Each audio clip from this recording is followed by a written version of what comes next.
नमस्कार, ध्वनि में आपका स्वागत है। मैं हूँ रमन कुमार।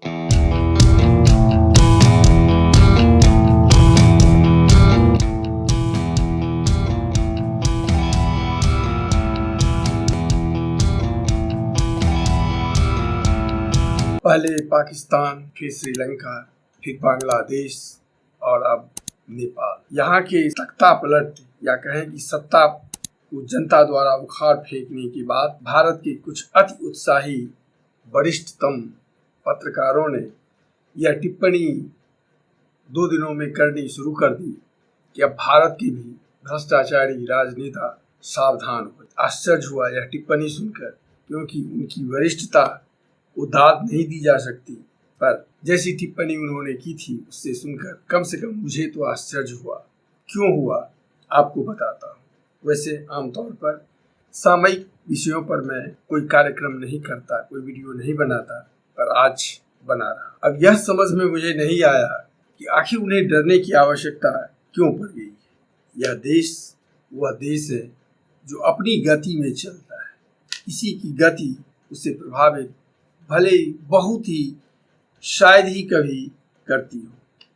आप विश्वास न करें तो मैं चंद उदाहरण आपको बताना याद दिलाता हूँ, जानते तो आप भी हो। आज़ादी के बाद भारत की रक्षा जरूरतों को पूरा करने के लिए तब के प्रधानमंत्री पंडित जवाहरलाल नेहरू ने जीपों के आयात करने का फैसला किया और यह काम विदेश से जीप का टेंडर देने और उसे वहाँ किसे दिया जाए इसकी व्यवस्था करने के लिए तब के उनके बहुत ही विश्वास पात्र और कांग्रेस समाजवादी धड़े के नेता वीके कृष्ण मेनन को यह जिम्मेदारी बिना किसी औपचारिकता के उन्हें दी गई। वो तब एक देश में भारत के उच्चायुक्त हुआ करते थे। बिना किसी वैधानिक प्रक्रिया के उन्होंने एक ऐसी कंपनी को जीप आपूर्ति करने का टेंडर दे दिया जिसके पास न कोई पहले से इसका अनुभव था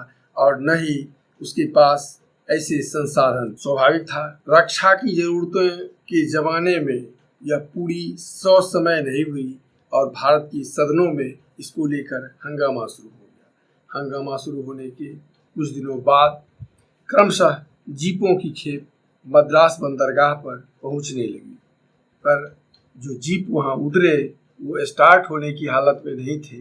जो स्टार्ट हुए वो वहां से चंद किलोमीटर की दूरी भी नहीं चल सके। पर जब उन्हें बचाने की बात आई तो पंडित नेहरू ने उनके सम्मान में यह तर्क दिया कि इससे यदि उन पर कार्रवाई की गई तो भारत के एक बहुत बड़े समाजवादी का अंत हो जाएगा। अब बताइए, राष्ट्र की जरूरत से अधिक एक समाजवादी को बचाने की जरूरत उन्हें लगी थी। लेकिन इसके बावजूद क्या पंडित नेहरू की सेहत पर कोई असर पड़ा? उनका राजनीतिक व्यक्तित्व में कमी कोई आई? वो आजीवन यहाँ के एक छत्र सम्राट बने रहे लोकप्रियता के मामले में। अब बात कर लें आधुनिक युग। सुदूर दक्षिण के राज्य तमिलनाडु की पूर्व मुख्यमंत्री जे जयललिता, जिन्हें भ्रष्टाचार के आरोप में सजा दिया गया, आजीवन बड़ी नेत्री बनी रही। आजीवन मरने तक वो नेत्री बनी रही। क्या उनकी सेहत पर कोई असर आया? बिहार के स्वनाम धन्य नेता लालू प्रसाद यादव, जो अपने वचनों और मसखरेपन के लिए पूरे भारत में विख्यात नहीं कुख्यात हैं, आज भ्रष्टाचार के आरोप में ही सजा याफ्ता है, पर आज भी वे बिहार के सबसे लोकप्रिय और बड़े नेता बने हुए। यदि मध्य प्रदेश की बात करें तो मध्य प्रदेश का व्यापक घोटाला और उसकी व्यापकता पूरे देश में वर्षों तक चलती रही।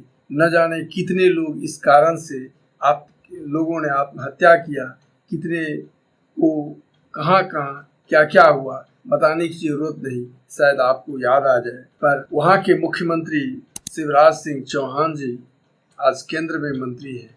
क्या उनकी सेहत पर कोई असर आया? नहीं। महाराष्ट्र के अजित पवार, जिन्हें स्वयं प्रधानमंत्री और भाजपा के बड़े बड़े नेताओं ने 70,000 करोड़ का घोटाले का आरोपी बताया था और जिन पर जनसभाओं में चक्की पीसिंग का कर व्यंग किया जाता था, वो आज भी भाजपा के साथ ही उसी भाजपा की सरकार में उप मुख्यमंत्री है। क्या कोई आंच आया? जबकि उनके कारनामे गूगल पर सर्च कीजिए तो बहुतेरे मिल जाते हैं। पश्चिम बंगाल के मुकुल राय सहित कई नेता शारदा चिटफंड घोटाले के आरोपी रहे, जेल भी गए, पर भाजपा के साथ आ गए तो उनके केस की फाइल को बंद। असम के वर्तमान मुख्यमंत्री विश्व शर्मा जी, इन पर भी इसी दल के भाजपा के वर्तमान सत्ताधारी दल के नेताओं ने भ्रष्टाचार की कीर्तिमान करने का आरोप लगाया था। वो आज इसी दल के मुख्यमंत्री उसी राज्य में है। इलेक्शन वॉच नाम के एक ये तो बस चंद उदाहरण हैं। यदि गिनाना शुरू किया जाए तो ऐसे सैकड़ों उदाहरण, इस सैकड़ों क्या हजारों की संख्या में उदाहरण दिए जा सकते हैं। और उदाहरणों की तो बात छोड़िए, एक संस्था इलेक्शन वॉच ने अपने सर्वेक्षण में, पत्रिकाओं में एक सर्वेक्षण अध्ययन कर दिया था कि कैसे एक पंचवर्षीय किसी जनप्रतिनिधि के चुनाव जीत जाने के बाद अगले पंचवर्षीय जब वह अपना शपथ पत्र दायर करता है तो उसमें वो अपने 500 गुना तक संपत्ति अधिक उसकी हो जाती है। कौन सी तकनीक है? किसी की संपत्ति बिना किसी पूंजी के 500 गुना तक बढ़ जाती है। क्या कभी नेता की सेहत पर आपने असर देखा? क्या उनके चाकचक्य और राजशाही या कहें कि कुबेरशाही को भी मात करने वाले उनके ऐशो आराम और शान शौकत, ठसक, जनतांत्रिक राजशाही के उनके रवैये पर क्या किसी ने कभी टिप्पणी की? क्या कभी उनकी इस कारण से उनकी सेहत पर असर पड़ा? यदि उससे पहले की बात करें, यहाँ की इस देश के लोग सदा ही अभिभूत रहते हैं और जय विधि राखे राम, वाई विधि रहिए की बात को ही ब्रह्म सत्य मानते हैं। यदि बात करें मध्य युग की तो इस देश पर शक, हून, मुगल, मंगोल, तुर्क, अफगान, डच, पुर्तगाली और फिर अंग्रेज, किस किस ने शासन नहीं किया? क्या कभी इस देश के लोगों ने इसकी, क्या कभी कोई क्रांति हुई? क्या कभी उन्हें सत्ता से भगाने का खंडन किया गया? यदि अंग्रेज न आए होते और उन्होंने अंग्रेजी शिक्षा प्रसार की गलती इस देश में न की गई होती तो मेरा मानना है कि आज भी हम किसी न किसी के गुलाम होते, चाहे जिसके हो, और हम अपने को गौरवान्वित महसूस करते। अब अंग्रेज काल के तमाम राजा राम मोहन राय से लेकर तमाम बड़े बड़े नेताओं के बातों को आप देख लें, जिन्होंने कहा था ये उनके लिए गर्व की बात है कि वो ब्रिटिश राज के नागरिक हैं। यदि उससे पूर्व की बात करें तो पौराणिक काल में तारका, सुबाहु, मारीच जैसे महानिशाचरों के, राक्षसों के अत्याचार इस कदर थे कि वो ऋषि मुनियों लोगों की हड्डियां चूस कर खा जाते थे। क्या कभी प्रमाण मिलता है पुराणों में उनके विरुद्ध इस देश की इतनी विशालतम आबादी ने कोई क्रांति किया हो, उखाड़ फेंकने का, उन्हें हटाने का कोई काम किया हो? शायद जवाब मिलेगा, एक ही जवाब मिलेगा, नहीं। क्यों? क्योंकि हम यथास्थितवादी हैं और जय विधि राखे राम, वाई विधि को मानते हैं। तो फिर इस देश के अपने ही शोषकों, भ्रष्टाचारियों के विरुद्ध उठ खड़े होंगे, इसकी कल्पना कैसे की जा सकती है?